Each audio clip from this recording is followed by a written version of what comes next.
प्रिय श्रोता बंधु आपण समस्त प्रभु जीशु नाम नमस्कार। आज आमे तपस्या कालर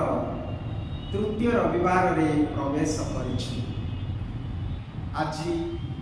आमे शुणिया को पाइबा जीशुंकर सेवा कार्य जेतेबेले से आरंभ कले तांकर प्रथम वार्ता कौन थिला। जेतेबेले से निजर सेवा कार्य मिशन कार्य आरंभ कले तांकर प्रथम वाक्य बा प्रथम वार्ता थिला जोड़ा आमे मार्क लिखित सुसमाचार 1 अध्याय 14-15 रे पढुछु। समय सनिकट, स्वर्ग राज्य सनिकट, समय पूर्ण होइछि। अनुताप कर, सुसमाचार रे विश्वास कर।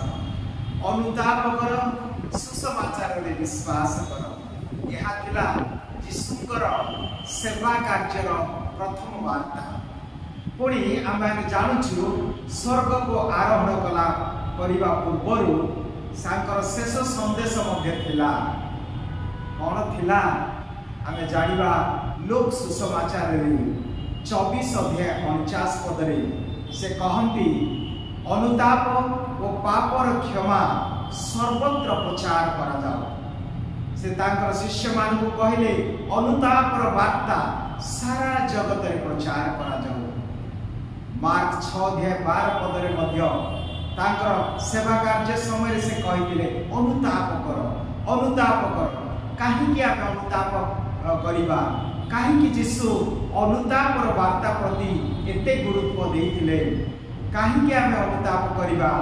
वाक्य रे लेखा अछि रोमियो पत्र अध्याय 3 अध्याय 3 पद संख्या 23 से लेखा अछि आमने अनुताप करिबा कारण आमे समस्ते पापी, आमे समस्ते ईश्वरंकर गौरव ना पढिछु। पुणी सेही रोमियो पत्र रे लेखंती साधु पाउल 2 अध्याय 10 पदरे जणे भी धार्मिक नुहंती, समस्ते पापी, समस्ते पाप करिसेंती, जणे भी धार्मिक नहीं। अतएव अनुतापर आवश्यक, अनुताप आवश्यक कारण आम समस्ते पापी। जो सब असत कर्म करियछु, जो सब अधर्म कर्म करियछु ताहाको प्रथमे चिन्हिबा। प्रथमे चिन्हिला परे केवल जे अनुतापर अर्थ नहीं केवल कांदिबा, केवल दुख करिबा, किंतु गोटे संकल्प नेबा, गोटे दृढ़ता नेबा जे जो कार्य आमे लिप्त रहिछु, जो पाप कार्य आमे जड़ित हेइ अछु, जो अधर्म कर्म रे आमे पड़ी रहिछु, सेही थारु आमे संपूर्ण रूपे फेरी आसीबा। ग्रीक भाषा रे कहा जाए मेटानोया। मेटानोया माने संपूर्ण रूपे गोटे रास्ता आमे जाउछु आउ सेथिरु आमे संपूर्ण रूपे अपर पार्श्व को जीवा। अर्थात मनर परिवर्तन, हृदयर परिवर्तन को अनुताप कहा जाए। अर्थात आज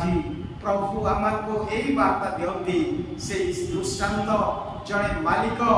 जे तार द्राक्षा क्षेत्र में डिमिरी गछटिए लगेला आ शेष फल उपभोग करने जिते आसुंती से देखुंट जे कौन फल फली ना आबे से मालिक कहला मत कि समय दिंतु जेपरी मो फल उत्पन्न करी। आ प्रभु यही प्रकार भावे जेपरी से मालिक को सुजोग देले किछि समय जेपरी से अनुताप करिवो, जेपरी से गछ को से उत्तम भाव जागृत नेब, जेपरी पानी देव,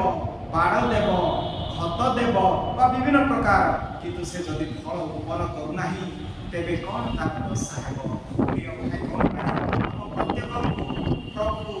यही संसार रे रहिछंती, आम समस्त को से जागृत करती, आम समस्त को सुरक्षा दियंती। ताकर इच्छा आम जेपरी फल उत्पन्न करवा।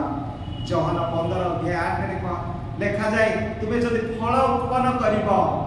फल उत्पन्न कले तुम्हें स्वर्गस्थ पितांकर संतान हेबो, तुमे तांकर शिष्य हबो। केतेबेले जेतेबेले तुमे जीवन रे फल उत्पन्न करिब। को प्रकार फल आमे उत्पन्न करिबा, को प्रकार फल आमानकर जीवन रे आमे फलिबा दरकार। आमानको यही फल दरकार जोड़ा साधु पाउल गालातिय मंडली को लेखि कहती 5:22 पदरे गालातिय 5:22 पदरे लेखा जे कौन पवित्र आत्मा फल जो 9टा फल अच्छी धैर्य शांति आनंद भद्रता ए प्रकार जो 9टा फल अच्छी से पढ़ा पड़ो से दिन को दिन वृद्धि पाइबा पड़ो तेबे जाई आम जीवनर परिपूर्णता आम लाभ करवा पवित्र आत्मा फल ये धैर्य आसवा ये आनंद हवा यहाँ आमर गुण ना पवित्र आत्मा फल है से धैर्य से पवित्रता से प्रेम से शांति तेरे प्रिय भाई भौणी मैंने आम देखु बाइबल अनेक घटना गुड़ाक अच्छी जो जिते से पाप कले किंतु प्रभु डाकरा दियंती बारंबार अनुताप करी फेरी आस पापरु विमुख हो आम जदि जेकेल पुस्तक पढ़ा 18:22 पदरे लिखा जाए मु कहार मृत्यु रे संतुष्ट नहे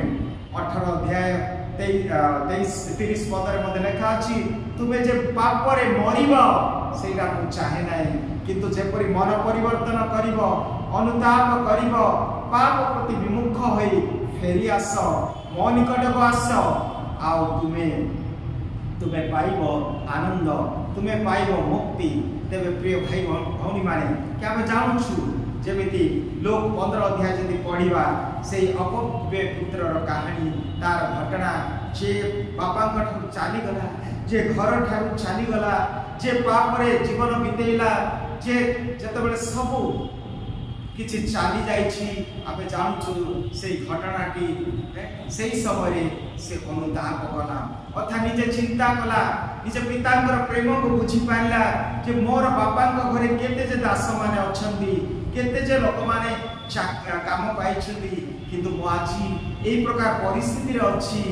आ तेनु करी से प्रथमे चिंता कला निजर विवेक को परीक्षा कला जे से दास हो जाइछि पाप जब से दास हो जाइछि तार हाथ रे से मुदी नाही तार पादरे जोता नाही तार शरीर रे वस्त्र नाही अर्थात जने दास रो पाद केवल से समय रे जने दास जने कृतदास रो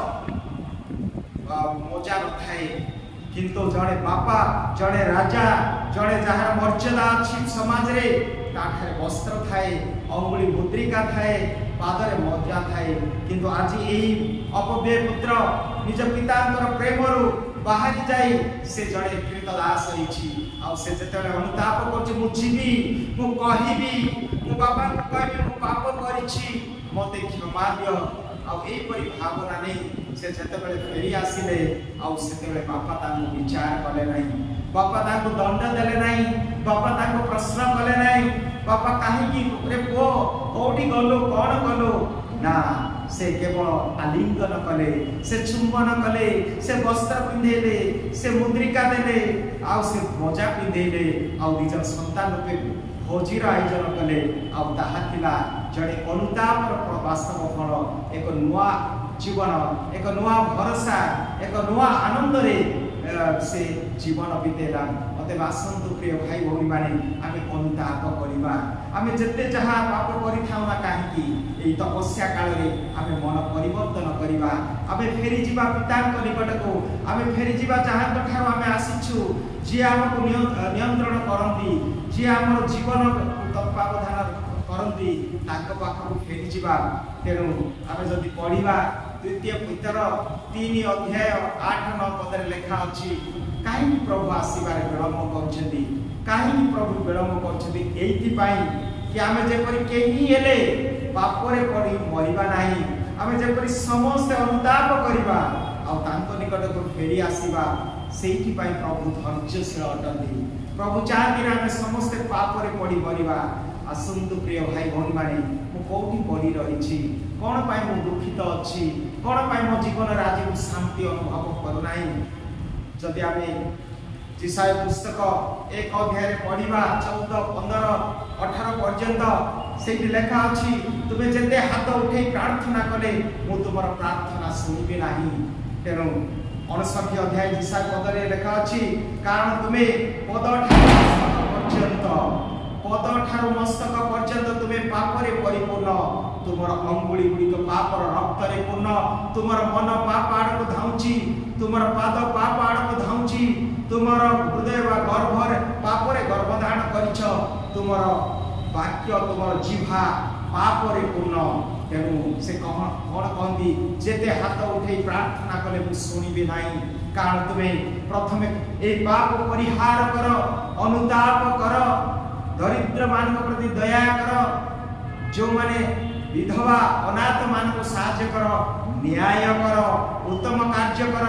पापर फेरी आस तापर आमे विचार करिबा एक अध्याय जिसाय 18 पद लेखा अछि तुमर पाप रक्त वर्ण परि हेले मध्य मुताक तुषार परिशुद्ध करिबी तुमर पाप लोहित वर्ण परि हेले मध्य गाढ़ लाल परि हेले मध्य सुंदर वर्ण परि हेले मध्य मुताक मेषलम परि धला करिबी तेबे प्रिय भाई भौणी माने प्रभु धैर्यशील अटंती प्रभु अपेक्षा रे अछंती प्रभु अपेक्षा रे अछंती प्रेम रे अछंती आमानकु ग्रहण करिया पई आसंतु कोठी मु पड़ी रहिछि को पाप मते जाबुडी करछि कोठी मु को कार्य रे मो एते आसक्ति अछि जारी फल रे मु फेरी पार नाही प्रभुक पाखकु जारी फल रे मु अनुभव करूछि शुष्कता जारी फल रे मु अनुभव करूछि शून्यता मो जीवन रे आनंद नाही आज पुणी प्रभु आमानकु डाकरा दियंती आमे सृष्टि जो फल उत्पन्न करिया पई आत्मिक फल उत्पन्न करिया पई आउ सेति पान अनुताप करिबा पाप परिहार करिबा प्रभुक निकट को जिबा प्रभु आमर धैर्यशील 34 यात्रा पुस्तक 34 अध्याय 6 पद लेखा अछि आमर प्रभु आमर ईश्वर के प्रकार से क्रोध रे धीर से दया रे प्रचुर एवं से प्रेम रे परिपूर्ण अछंती से प्रेम रे पूर्ण अछंती दया रे असीम दया तांगर अछि आ क्रोध रे धीर अछि आसंतु तांग पाखु जिबा अनुताप करिबा तांगर आनंद शांति नै आमे आगामी दिन रे से यीशुंकर पुनरुत्थान पर्व पालन करिबा प्रभु हम समस्त को आशीर्वाद